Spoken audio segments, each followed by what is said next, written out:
بسم الله الرحمن الرحيم الحمد لله والصلاة والسلام على رسول الله صلى الله عليه وسلم.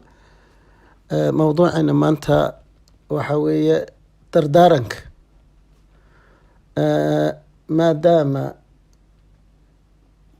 baryahan ay geerida aada u badatay iyo asbaabta geerida keenaysa arrinkaas markii la arko waxaa waajib ah qof walba inuu dardaarankiisa inuu qoro.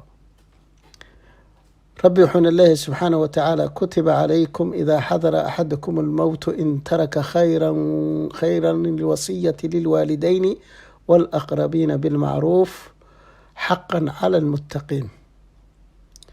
waxaa laydinku waajib yeelay, laydinku farad yeelay dushiina haddii geeri ay timaado.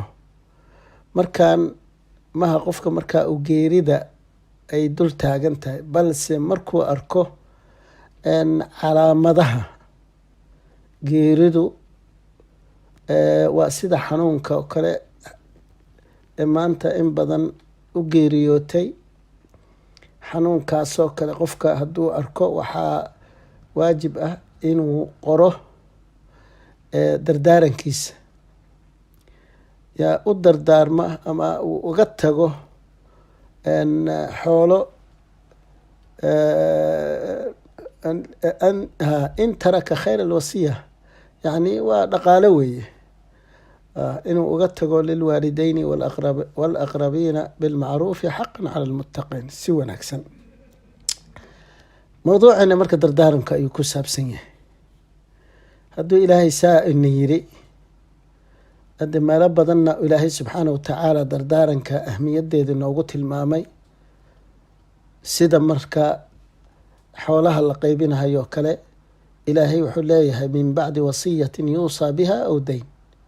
xoolaha lama qeybinahayo ilaa dardaaran yaa uu qofka dardaarmay iyo dayn oo laga doonaya. labadaa markii laga saaro ayaa maaragtay la qaybinaya xoolihii.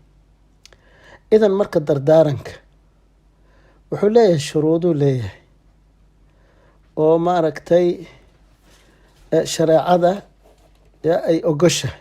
qofka marka ugu horeeya muxuu dardaarmi karaa? xoolihiisa 3 meelood meel ayuu xaq u leeyahay inuu dardaarmo. yaan loo dardaarmi karin, waxaan loo dardaarmi karin qof xoolihiisaas qeyb ku leh, dhaxalkiisa qeyb ku leh. rabbi subxaanahu watacaala ahmiyadeeda iyadoo weli uu noo sheegay wuxuu yaa ayuha aladiina aamanuu shahaadatun baynakum idaa xadara axadakum almowtu xiina alwasiyati 2 dawaa cadlin minkum.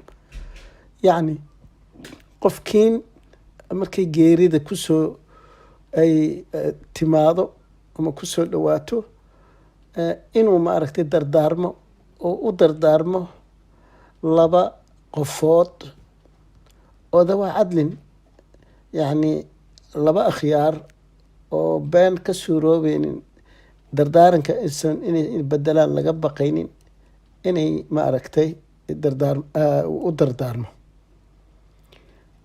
nabigeena sala allahu calayhi wasalam waxaa laga wariyey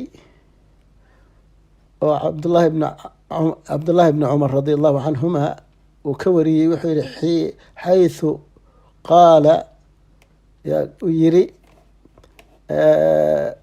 ma xaqu mri'in muslim maa xaqu mri'in muslim lahu shayءu yuusaa fiihi. yacni qofka muslimka ama muslin iyo muslimadba maaragtay riwaayo kale oo leeyahay likulli muslimin wa muslima anlaa yanaama ilaa wasiyatuhu maktuuba. qofka muslimka ah iyo gabadha muslimadda inaysan seexan ilaa dardaarankoodu uu qoran yahay. arrinkaasna waxay ka sugnaatay nabiga sala allahu calayhi wasalam fi xadiid aladi rawaahu cabdullahi bni cumar radia allahu canhu wuxuu yihi ana nabiya sala allahu alayhi wasalam qaala wuxuu yihi maa xaqu mri'in muslim lahu shayun yuusaa fiih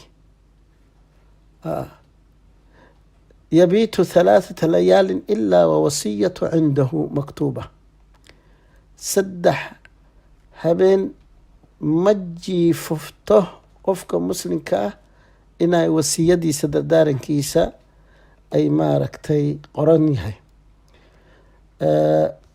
barkintiisa laabkeeda ku jirto. marka waa arin shareecadana amrayso walaalaha rag iyo dumarba ee dhegeysanaya muslimiinta soomaaliyeed maadaama cudur dilaa yacni ilaaha wax dilo subxaanahu watacaala laakiin asbaab geeriyeed wata ay maalmahan ay jiraan waa in dardaaranka la qoro wey. qofka inuu dardaarankiisi qoro maxaa lagu leeyahay, isagana muxuu wax ku leeyahay, cidduu wax ku leeyahay.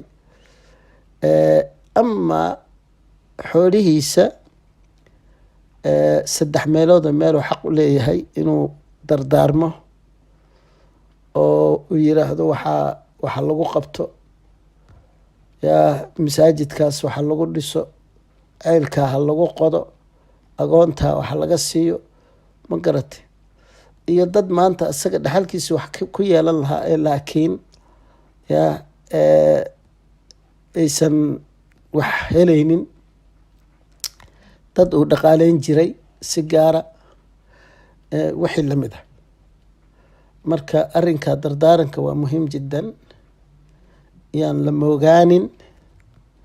nin walbo nootiskaaga ama musakaradaada ama buugga xusuus qorka oo soomaaligana lagu yiraahdo ku qor taariikhey saxiix yaa in maaragtay la-ana geerida waqti ay imaanayso ilaah unbaa garanahaya oo naftan loo imaanayo, laakiin dardaarankaagu waa inuu qornaadaa. waxaad dhashay iyo wixii ku dhalay iyo waxay sii dhaleen dardaaran ma laha. dadka iyaga ah wax dardaaran oo maaragtay loo dardaarmayo ma leh. maxaa dhe nabiga sala allahu calayhi wasalam waxaa ka sugnaatay inuu yihi ina allaha qad acطaa kula dii xaqi xaqah. ilaahay wuu siiyey qof kastaba xaqiisa, ma garatay. falaa wasiyatu liwaarith, mid dhaxal leh dardaaran ma laha. waxaan asiibay famin allah, waxaan gafay faminii min ashaytaan, asal allah an yakfirnii waiyaakum.